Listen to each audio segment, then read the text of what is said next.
Pakistan navy की मेज़बानी में अमन 2025 एक्सरसाइज का आज कराची में बाज़ाब्ता तौर पर इफ्तिताह कर दिया गया है।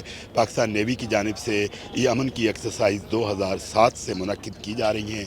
ये आज से जो शुरू होने वाली एक्सरसाइज हैं, ये इस अमन का नवा एडिशन है। इसके अंदर सऊदी अरेबिया, अमेरिका, तुर्की, बांग्लादेश, चाइना समेत 60 ममालिक की नेवी जो है वो शिरकत कर रही है और उनकी जंगी जहाज़ भी इस एक्सरसाइज में शिरकत कर रहे हैं। इसके अलावा इसमें जो 60 ममालिक हैं उनमें से 13 ममालिक के जो नेवल चीफ़ हैं वो भी इसमें शिरकत कर रहे हैं। कराची के डॉकयार्ड में आज सुबह इस एक्सरसाइज का बाज़ाब्ता इफ्तिताह किया गया। अमन 2025 में शिरकत करने वाले 60 ममालिक के कौमी परचम जो है वो यहाँ पर लहराए गए और उन ममालिक के जो नेवी और दीगर अफवाज के जो अफसरान थे उन्होंने अपने परचमों को सलामी दी है। और ये जो एक्सरसाइज है ये इंडियन ओशन के अंदर इंतहाई अहम मैरी टाइम इवेंट जो है वो समझा जाता है।